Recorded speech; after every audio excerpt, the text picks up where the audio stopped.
These insured mortgages are 95%. The risk profile is not that high. And so it adds that level of almost perceived risk, I think. Someone who I used to work for, their argument was that these mortgages were less risky than a prime borrower that shared 95% loan to value or 90% loan to value. This is where it goes to like borrower risk versus asset risk. Borrower risk, I mean, inherently you'd have to say would be higher with an alternative lender. From an asset base, I think it's better. There are a ton of insured CMHC prime mortgages that are more than the house is worth. For the day that you buy it, 95% LTV, 4% CMHC premium, and then if you had to sell the place, you have your 5% fees. You're upside down by 5-10% on day one. Hey everyone, thanks for tuning into the Canadian Private Lenders Podcast, a show covering the private lending industry, the mortgage broker space, and the Canadian economy.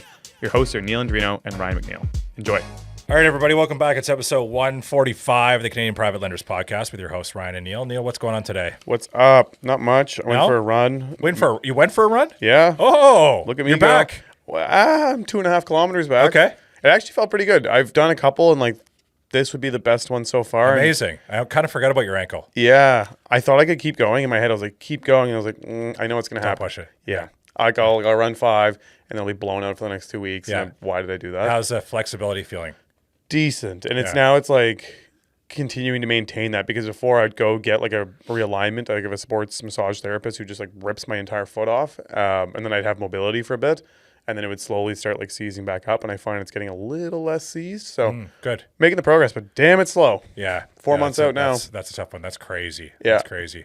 Yeah, 2.5. Were you able to like run like a decent pace, or were you slow? Yeah, decent pace. I think it was like 5:30. So, Nice. Yeah. Nice. So I did 5K at 5 per kilometer. Okay, all right. Wait till this thing's back. Yeah, we haven't had a run together in a while. Actually, it's been a couple of years, I think. But used to blow me away. Did we not go last year? Maybe I remember the last one we did was in Wentworth. I think Wentworth might have been it, was that 2 years? That was wild, running on the highway in Wentworth. What were we doing? Speaking of which, as I was driving I went to Moncton on Friday, and there was like the whole highway was shut from, what's that exit? The one like Millbrook maybe, where like they got the big giant statue. Yeah. It's just to maybe 2 exits past that, and 18-wheeler had hit a runner on the side of the highway. Wow. And they had there was obviously a million cops everywhere, and they were doing it looked like an investigation, because I guess they had to figure out if it was accident or what. But also, why running on the highway? Why would you be running Trans Canada? I know. That's wild. Anyways, that's bold. Yeah, just thought of that when you're saying that. Crazy. All right. Today we're going to follow up last week's episode where we went through what are mortgage investment corporations from a structure perspective. And we're going to talk about the investment side today. And should you invest in a mortgage investment corporation? Probably not. Probably not. Yeah, you can turn off the episode now. Yeah, not a good one. Okay, so how do we want to go through this, Neal? Do you want to talk off the hop here about where MICs fit in the market?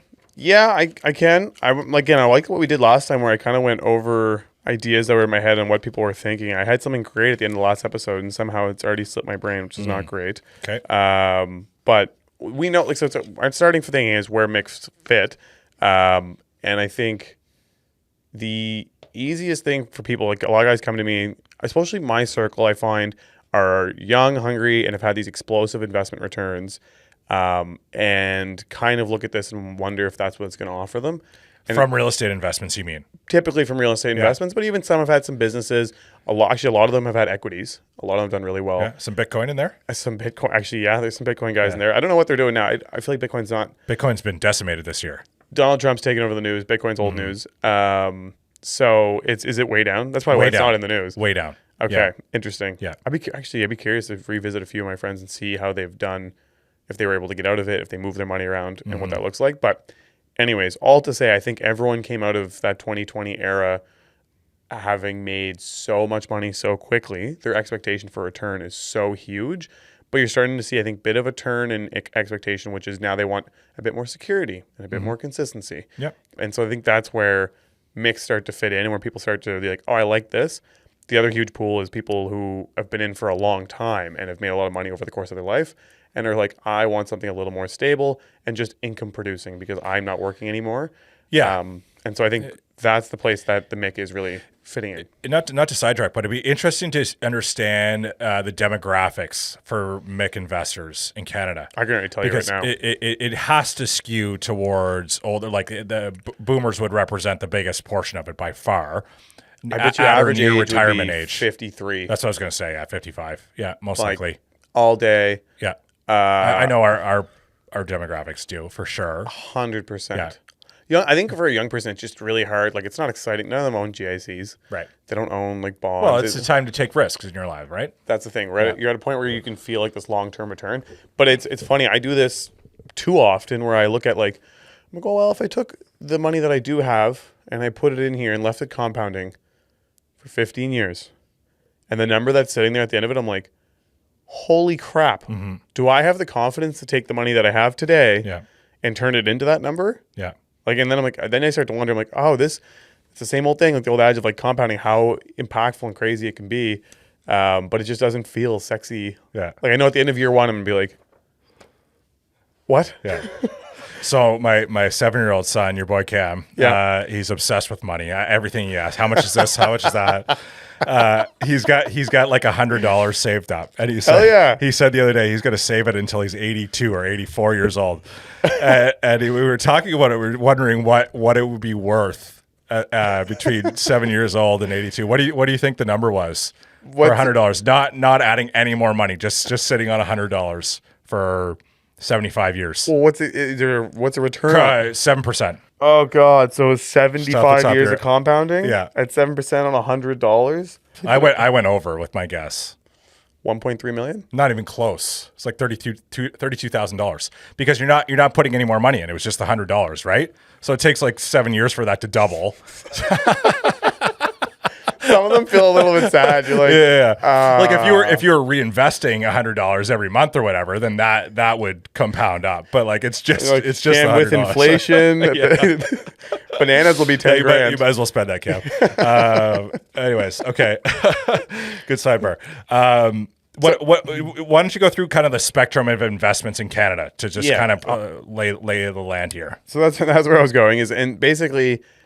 This would say the other alternative options for making a fixed income on a low risk product like this would be GICs, government bonds, corporate bonds, MICs like we talked about, dividend stocks, and there are some equities that also pay out a return on an annual basis. There's also some like private equity options. I've seen firms, I know there's one that had contacted us where you invest and what they do is they basically, I think, buy companies and piecemeal them out and sell them and then they re-divvy that return out. So it's not guaranteed when you're going to get the return and how frequently you're going to get it, but they typically target a quarterly return based on liquidation of all the assets that they're continuously buying.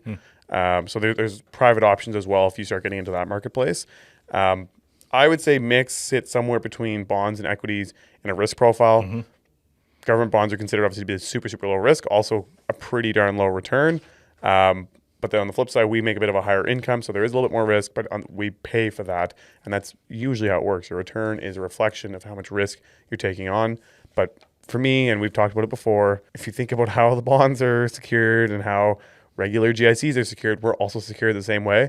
And I bet you some of our metrics would probably stack up pretty well against theirs. Mm-hmm. Sometimes maybe better, to be honest, because like these insured mortgages are 95%.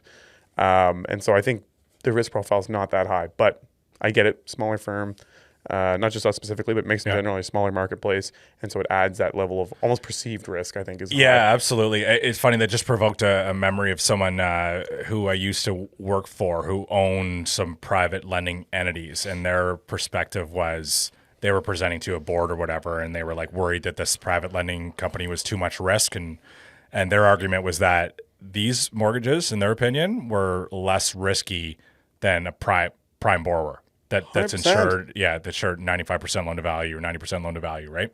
I think there's this is where it goes to like borrower risk versus asset risk almost. Totally. You know what I mean? Borrower risk, I mean, inherently you'd have to say would be higher with an alternative lender. Yes. It just has to be. But from an asset base, I think it's better. It's more than likely better, right? Like you just look at the loan to values at the end of the day. I mean, loan to value isn't gospel. It's not a guarantee that you're going to get the value that was stated when you did the loan, but you know, if you look through a portfolio of 1,000 mortgages, chances are you're going to be pretty close to that. Maybe not here. Well, even here. But definitely in like Ontario, BC, there are a ton of insured CMHC prime mortgages that are more than the house is worth. Yep. There is a ton of them. Absolutely. Even you think about the day that you buy it, 95% LTV, 4% CMHC premium, and then if you had to sell the place, you have your fees. You have your 5% fees. You're upside down by 5-10% on day one. We were just talking last episode about how you were wondering how some not more mix in Ontario have gone upside down. And my perspective was that they haven't, because they were more conservative when the market went crazy and ballooned up. But a prime lender is not going to care about that. They are going to underwrite on what today's value is, and they're signing off on 5 years. So if you're at the peak of the market in Greater Vancouver area and a house that was worth $1 million 2 years ago is now worth 1.5, they're basing 80% loan to value on that 1.5, regardless of where the market goes in the next 5 years. You heard it here first. We have less risk. This will be the first of many times of reminding that this is not financial advice. This is just a conversation. We're just outlining some facts here. In private lending, time is everything. The faster you move, the faster deals close. At Mortgage Automator, we build a platform that transforms how credit unions and enterprise lenders originate, service, and scale their business. No spreadsheets, no chaos. Just precision, automation, and control. From loan origination to servicing and investor management, every step is seamless so you can focus on what matters most. Growing your portfolio and customer base, not managing it. From AI to compliance and everything in between, Mortgage Automator is trusted by hundreds of private lenders across North America and is the highest rated platform on G2 and Capterra.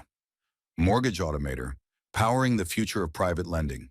Moving into why investors like them outside of the fact that there's effectively no risk. Again, not financial advice. Careful. But there is a consistent monthly income. That's the MICs pay them out every single month, or they leave the option to compound, but it gives you income. And this is something that's getting highlighted to me more and more right now, because I know a lot of real estate investors, all of our incomes are getting crunched because, if anything, expenses are up a fair bit and rents are coming down across the country. And so they're all trying to find alternative ways to make income right now. And they're talking about buying businesses. And that sounds great. And it could be great. But buying a business you're buying a business. Like, there is so much that goes into that. It's not like we're all used to buying real estate, so we think we can just go out and buy a business. Operating a company is so intensive. There's so many different things that can go wrong. You're also taking on more leverage with that. And so you're buying this business to bring in cash or hopeful cash flow. But if anything happens in the market, like, it's just I think it's such a low guarantee that you're actually going to be able to produce income, and income early on. Like, the first year or two of buying a business, even if it's already operating, there's going to be a client base that you lose. There's going to be staff that you lose. There's going to be expenses you didn't expect that get incurred. And you're likely going to have a business loan. So it's going to it's not impossible, but it's going to be a low likelihood that it's going to add income to your bottom line, versus buying, whether it's a MIC or a GIC or whatever it is, day one, you are officially making income, and it's not hinged on anything. And it's not hinged especially on you doing any work. And I mean, it's in an industry that you've typically been a part of already and understand, which I think is nice when you're investing in something and you truly can be like, okay, like, this is secured against that piece of real estate. That makes sense. I do agree it's worth 800. They're at 500. Like, these are all things that I can actually understand and quantify in my head. Yep. I think that's a big reason that investors are liking them, and liking them a lot more nowadays. Obviously, so real estate collateral, they're professionally managed. So again, they're not having to do the work. Good. I was just going to say, real estate collateral, I mean, really is number one at the end of the day. In Canada, yes. With a MIC, right? Like, and people say, am I going to lose all my money, right? And like, we have to outline in our offering memorandum, just like any other investment, you could lose your money with this investment. But realistically, I asked them the question back, do you expect Halifax property values to go to zero? Or do you expect them to decline by 30%? Yes. Like, does that seem realistic to you in the near future? And that's the other thing. It's within a certain period of time. Right. We've had an average loan time. Let's say even probably in the alternative markets, probably like 16, 18 months, I'd say. Probably 18 months. Yeah. So there's also the ability to turn these loans over and reposition yourself based on where the new market is. And you get to get an updated evaluation of the market at that time. Which also, these big insured homeowner mortgages, they don't really do, because they're usually 5 years. Yep. So there's all those pieces combined with, obviously, you don't have to do anything, which is also really, really nice. And I think, again, everyone right now, I'd say my young investor world people, everyone feels like you can take on everything. I'm the same. I thought I could take on everything, but you get to a point where even if you can, you're basically trading your whole life to then manage all this stuff. And then what's it all for? So it's a really great way to add income to your baseline. It's collateralized by real estate, and you're not having to do a ton of work. And there's also low volatility. That's the thing with an equities market. It's really sexy and exciting. But I know I had an investor call recently and he was like, you know what? I did super well in the equities market. Actually, I have 2 investors that I met with recently. They've done super well in the equities market, but it was keeping them up at night because they would swing in a week by $50,000, $35,000. And even though it's not like none of it was realized gains and not realized losses, it's still there. Like it just was messing with me. And all they could think about was that they're checking their stock trader app 55 times a day. Totally. Like, so I'd say biggest profiles we see are someone who's got enough or too much equity exposure and wants exposure to an alternative class. Someone who's been a real estate investor and maybe cashed out. They got sick of, replacing toilets and stoves and fridges. What other ones will we see very often? Business owners that have sold. Business owners that have sold and have capital. Yeah, there was another one that I had in my mind. It's also there. super high net worth. Diversification. Someone who wants exposure to real estate and doesn't want to actively manage real estate. I think it's like the super high net worth people where they're like, okay, like I'll put a pool of money here because this is a sidebar thing for me. Yeah, exactly. Okay, so we talked about the WOWA numbers from last episode, WOWA.ca, great reference for a lot of things in the financial market in Canada, property taxes across all major geographies, and they go in depth on mortgage investment corporations as well. But their average returns in 2024 was 9.2%. And in 2025 was 7.7% during years where Canadian real estate markets were pretty weak overall.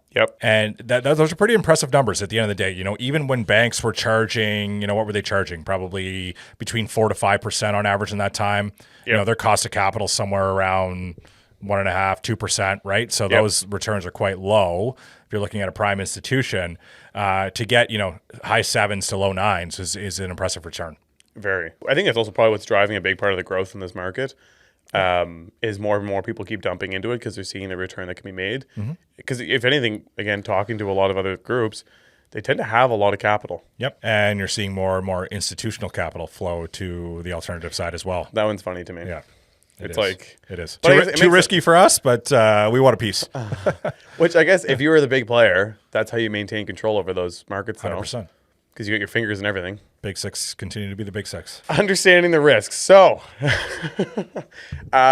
this is the biggest piece. We talked about it a bit last time, and I got into it because everyone who comes to invest is always concerned about what's going to happen. Like, everyone's thinking, how do I lose my money? And again, we talked about, made the joke last time, like, everyone's seen The Big Short, and I feel like that's just like ingrained in people's brains of like these private mortgage-backed securities. Mortgage-backed securities are the worst thing ever. They're so bad. This is what happened last time. And like the timing right now is especially bad because everybody was buying a second and third property. The market was going through a ton of growth, which is exactly what happened in the movie. But I think things are a lot different now since that happened. Additionally, that was the American market. And we run a different system up here in the way that we are regulated and how we can put the money out. One thing we didn't talk about is if borrowers don't pay. Do you think we could go on a run where a lot of borrowers just stop having the ability to pay? Absolutely. But like you try to diversify your portfolio as much as possible. Many of our borrowers have never missed a mortgage payment at any point in their lives. True. And that therefore it's unlikely that they're going to start, right? I mean, it could still, of course, things happen and it could still happen. But we try to avoid the borrowers who have had any history of missed mortgage payments. And Zach will say it all the time. Usually, any missed mortgage borrower payment, it's usually an automatic decline for us. Not always. There's certain situations where someone is selling their property and they've gone through a life event or something like that. The property's appropriately listed. We know it's going to sell within 3 to 6 months. We'll get out. We'll build in payments for a period of time. But for the most part, we've tried to reduce exposure for a significant portion of the portfolio to miss payments at once. You know what market's probably more susceptible to this? Big ones. High property values. Car loans. Oh, yeah, absolutely. Just because of the way that they're qualifying people. Yeah. People in Canada, we know, they pay their mortgages, right? That's my thing. Even at its worst in alternative lending in Canada, the delinquency rate's around 2-3%, right? Like if you're going to blow something up, you're going to blow up your car loan. Exactly. But you're going to keep your house. People want to keep their house. It's the last thing to go. So there's that part. There's also the liquidity piece. If we did have to start reclaiming a ton of property, we then have to do something with that property, whether it is drive a return from it to continue to pay our investors or to sell it. Obviously, the preference is to sell it. We're not in this to be holding the real estate, but we talked about it last time, and sometimes you have to because it doesn't make sense to basically eat that loss or actually realize that loss. Sometimes you can maybe turn it around if you're willing to wait or able to wait But that could happen where if we had to reclaim a ton of property, the good thing is there's likely an asset base there that is worth more than what is owed or what the investors have invested. But it's not something that we can just say today, like equities, technically, by the end of the day, we could liquidate a whole portfolio, right? There's a liquid marketplace that'll buy those out. With real estate, you don't get that. Now, this isn't going to, I don't think it would make an investor feel more confident. I think it should, but MICs reserve the right to gate redemptions. And I know that sounds like the scariest thing as an investor, and I can agree and understand why. But there's also a thing of a lot of big crashes happen more on sentiment and emotion than actual true fundamentals. And I think this is where gating actually has a lot of merit and probably why it's even legally allowed. Because if investors start to do these fear movements, they might force a company could be doing very well. Like technically, if every one of our investors today called and said, oh, we want all of our money back tomorrow, we would have problems. But there's inherently nothing wrong with our book. It's in great health. And there's no reason that someone should do that. But people could blow it up. And so that's where we need the ability to, and that's where it's good that MICs do have the ability to restrict redemptions during certain periods of market stress or news cycles. There's a few companies here that were named, but Romspen, Trez, Mortgage Company of Canada, Nicola, and a few other funds in Frontenac. You probably know a bit more on these. I haven't followed them as crazy. I won't go into detail on these ones. Like listeners, you can do your own research on these ones that have had some challenges with gating funds or different issues. Frontenac, I do know. And, unfortunately, one of their principals passed away a couple of years ago, and I can't remember if they were in the process or it happened afterwards that they decided to wind up their MIC. So they basically had to stop paying investors for a period of time, wind up operations, flush out all their loans, and then pay them back. And I just looked up, this was as of 2025. They were continuing to wind up their operations following significant liquidity issues. And the fund is managing its remaining portfolio of about 34 mortgages and returning to capital to investors as assets are liquidated. So in that situation, yes, I'm sure investors were spooked there that there was going to be significant loss, but it doesn't sound like there was many losses. It was just a period of time where capital was frozen and not able to get back to investors as quickly as they may have wanted. Which again, that's a smart time for that MIC. Like, that's the right move to make, and it's not because they're in trouble, but it's to prevent a trouble scenario from happening. So freeze the money. Yep. So anyways, I think the main takeaway is that even if things are going sour and there is a freeze, the likelihood of loss, I think, is pretty low relative to some other investment options out there. Like, not to rag on business lending, but a lot of times they're lending on what's called goodwill. There may not be any value left in goodwill because it doesn't really have any physical underlying asset to it. So your capital might be tied up for a little bit longer than you want it to be, especially if it's in a scary period in the marketplace. But hopefully and likely, I think you'll see a lot of it, if not all of it with its return back. Yeah, and that's why we keep coming back to it being backed on underlying real estate assets, on everything. That's a huge risk buffer. 100%. Not all MICs are created equal. And this is a very important thing. If you're researching a MIC to invest in, you really want to understand the important distinctions, residential versus commercial mortgages, first versus second mortgages, urban versus rural mortgages, construction versus stabilized assets, average loan to values, how they're diversified, what geographies they play in, what the liquidity policy is as well, what the manager's experience is, right? Similar to evaluating any other equity fund, right? The strategy is going to matter at the end of the day. That's what you want to understand, and that's what you want to determine whether you believe in this MIC or not. Make sure they got good branded hats. Absolutely. Good hats, good jackets, good sweaters, right? You got Some to of the have that best good sweaters. collateral. Absolutely. Oh, best sweaters in the biz. So yeah, to what Ryan said, we've talked about those things in the past. I don't know what episode it would be, but check them out. That we would have a lot more detail on those pieces. This reaffirms what Ryan just said, but questions the investors should be asking. And I get these calls a lot, and it's interesting to hear. Everyone kind of has the same ones, but what is the average loan to value? So how much equity are you guys taking in these properties? I don't know what I would say I would feel comfortable at, but if the average is over 75%, I would be stressed. Absolutely. It's really hard to say because, some portfolios make their living off, 75% LTV in Toronto. And in Toronto, 75 LTV is actually a pretty good equity buffer if you think of the total dollars involved at the end of the day. But they're down 30% right now. Toronto's not. Toronto proper's not down 30%. But if they're down 15% plus a realtor fee, you're 20%. If you're in cookie cutter strong neighborhoods, 75% is pretty strong in my opinion. But our policy at Keystone is to not go above 65% for the portfolio, and we've never gone beyond 60. Yeah. Okay, fine. Are you a private mortgage lender in Ontario looking for trusted legal support? Meet Grecky Carter Professional Corporation, a boutique real estate law firm in Midtown Toronto with deep expertise in private lending and mortgage enforcement. Grecky Carter closes hundreds of private mortgage deals every year, and when recovery becomes necessary, they handle both contested and uncontested enforcement with precision, from forbearance agreements to power of sale and cost recovery strategies. For lenders who demand clarity, efficiency, and results, Grecky Carter has you covered. Visit gclaw.ca to learn more and safeguard your private lending investments. Property types, I think this one's really interesting for the sense of liquidity, because I think if they're doing res, that's your most liquid form. There might be opportunity for greater returns and lower loan to values and really strong borrowers if you go with more like industrial land. But it is also a risky market in the sense that if things do blow up, the ability to liquidate a $50 million piece of land might be years, if not longer. And I'm seeing that actually with a few funds that we know of. They've got great assets, but they are giant illiquid pieces of land. So it's hard. First or second mortgages, this one I think is super, super important no matter who it is. Again, Ontario does have this whole marketplace of multiple mortgages. I know for Atlantic, I think you really should be first because we don't have this multi-tiered mortgage market here. Simply on property values alone. If you're playing in second mortgage space, your average mortgage size is going to be $75,000 or $100,000, right? Yeah. And you're behind $400,000 first, right? Like that's There's no space. There's not a lot of buffer there. How diversified is the portfolio? That's in location and again in property type. I think it's important that it is diversified in the sense that as much as it's like, okay, well, I want to be all in this like super core area of GTA, all these different markets do ebb and flow. So it's good to have some diversification where maybe the core is not doing so hot, but the surrounding areas are doing better right now. And when we've seen that. So it's good to have that. How are loans sourced? This is interesting to me. I don't know, because in my head, how we operate is the only way that it could work. But are a lot of mix going direct to borrower? I would say most go through mortgage brokers. Yeah. Yeah.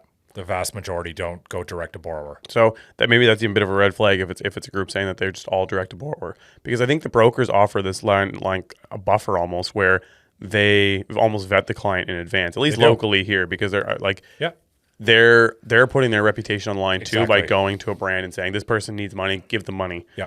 Historical default experience. So that's also a really good question to know if they've got defaults, if they have some going on right now, if the previous ones they incurred losses. That's a great piece. If you have someone who said, yeah, we had 3 defaults of 4 and we incurred this much loss on each of these, well, then you're like, okay, well, maybe this book isn't as secure as I think. If they've consistently been taking losses on each of their defaults, there's some concern here. Great point. Defaults are one thing, losses are a completely different issue, right? Yep. If you're defaulting, that's natural. That happens in any mortgage lending business. And people have told me many times before, if you don't have a certain amount of defaults, you're not taking enough risk in this business, right? But if you're taking losses on those defaults, that is a different story. That means you're underwriting poorly. Exactly. What is the redemption policy? So that's how you get your money back. I think everything's pretty close, but as we talked about, that gating is also something you need to be considerate of, and it's going to be there no matter what. And you shouldn't expect for them to be able to eliminate that on your behalf. And that's the next question. Has the fund ever suspended redemptions? Also a good question. I don't think it reflects poorly on a MIC if they were to say, yes, we have, as long as they have a reason that made sense and was not due to improper health of the MIC. How much exposure is there to construction or commercial lending? Again, commercial, I think, is you lose some liquidity when you have a lot of commercial in your book. Construction is definitely a riskier play because ultimately you're mid-project. And so, again, it can add a lot of liquidity crunch because it might take a long time where the project might have to get finished by being taken over by somebody else, or there also might be an opportunity for loss there because they're harder to sell. Yeah, I think if you're an investor and you're worried about construction, you're going to want to understand the underwriting process for the MIC, how they approach it, how do they protect their LTV at each stage of the build, and are you doing residential construction, are you doing multi-unit construction, are you doing commercial construction? All those questions are valid. And then finally, how experienced is the management team? Are they new to the game? Have they been in this? Where have they worked? It's like any business. There's so much nuance to every business, and it's so like relationship based. It's so important that the team is not completely new to this because things will seem logical. I've seen this so much, even just in my short time here, of like the phone calls I get from a broker or the way something gets pitched to me. I'm like, that seems great. And then the guys dig into it and like, nope, automatic blacklist. This is not good, blah, blah, blah, blah. And I never would have picked up on that because I would have been new. And I would have gotten burnt and I would have learned, but you guys have already been through that and a lot of teams have. And so it is important that you find someone who knows what they're doing. Yeah, I think it's very important, right? Like if someone's done 10 private loans before, that's not that long of a track record, No. right? They may have not experienced any sort of loss. I'm approaching 2,000 private loans at this point in my career. And you see a lot during that time. You see every sort of default, every sort of insurance claim, every sort of title claim, right? So, and I still, I still learn things today, right? So, it's important. Always new tricks out there. Yeah, it's important you stay on top of it and continue to evolving, and that comes with experience and doing your reps. This is why I say about getting a hair transplant overseas. We're going live on this now. I guess I got to go now. Can I get some feedback? Should I go to Turkey like Neal did a couple years ago? Everybody else went to Turkey, but the guy in Halifax doesn't do very many of them. I see what you're saying. Yeah, that's fair. That's fair. You want to go with the experience on that. Yeah, absolutely. Yeah. So in summary, I think MICs are a great investment opportunity if you're looking for an income investment. You need to understand that you're buying into a lending business. It's not just simply real estate, and you're not getting involved in real estate. So not direct exposure, and you don't have to do the work, which is great. You are taking on credit risk, you are taking on liquidity risk, and there is execution risk, but you are getting a higher return on that. It's not like buying a GIC where you feel like there's no risk at all. There is obviously some inherent risk, but I think relative to the growth and return, I don't think the risk weighs that much. Like I think it's outweighed by the return. So for the right person and the right allocation, this is a great way to diversify your portfolio. And it shouldn't be viewed as a guaranteed substitute for cash or publicly traded investments. But I think it is a pretty strong contender for you if you want something low risk, simple, and you want a nice monthly payment on the 15th. Absolutely. Yeah, well said, Neal. I think the biggest takeaway from the past couple episodes we did is that private lending plays two important roles. So on one side, it provides financing solutions when traditional lenders can't. We touched on that already. On the other, it offers investors access to professionally managed real estate-backed income, which is the big thing at the end of the day. Like any investment, the key isn't asking whether MICs are bad or good. It's understanding how they're structured, what risk they're taking on, and whether they fit into your financial goals at the end of the day, right? So. And another reminder, this is not financial advice. You got to do your own research here. This is just us talking from our perspective and our experience, but you got to really, Neal gave a great list of questions to kind of prep you if you're considering this type of investment. But you got to go through that on your own and determine if this is the right fit for you. 100%. I think one other tip I want to add in there that's something that would be concerning to me is these firms shouldn't be looking for massive amounts of growth. This is not necessarily a giant growth product. So if you meet with them and they're just touting that they're taking over the world, that would stress me out, because if you think about it, the way that they take on growth is having to lend money, and there's only so many qualified deals that come on a daily basis. Our market cap for these deals is not rapidly expanding overnight. And so for them to rapidly expand overnight, that means that they're just taking on lower and lower quality product to do so. So just, I'd say be considerate of that. This is definitely a different business. If it's like, there's certain businesses where that massive growth at all costs and speed is super, super important, because it's a unique arbitrage that's only available for a certain period of time. I say that when I look back on when I was buying real estate in 2020, it was like, you could see the writing on the wall. It was blowing up. There was a ton of liquidity in the marketplace. That's the time when you need to pounce and you need to go as quick as possible to buy as much as humanly possible, because the arbitrage was so huge. This is not that market. And so I think people doing that, it means the firm is probably taking on a ton of risk to get there, and that's just passing on to you. And the likelihood is your return's not going to grow. Like their huge growth thing is not going to return you a ton more money. It's just going to allow them to pay more investors. So just keep that in mind, that sometimes you might meet with a group and it seems exciting in the moment and you're thinking growth. I don't think that growth is going to translate to a return for you. Good point. All right. That's a wrap for today. Thanks, everybody. Thanks. Thanks for listening, guys. It's Neal, your co-host and co-founder at Keystone Mortgage Investment Corp. and Director of Investor Relations. I'm also a real estate agent, real estate investor, and business owner. And your co-host and co-founder of Keystone Mortgage Investment Corporation, Ryan McNeil. Keystone MIC is licensed under the Mortgage Regulations Act of Nova Scotia, license number 3000844, and through FCMB, license 89280. Keep in mind, the views of this podcast are for informational purposes only and are not financial advice.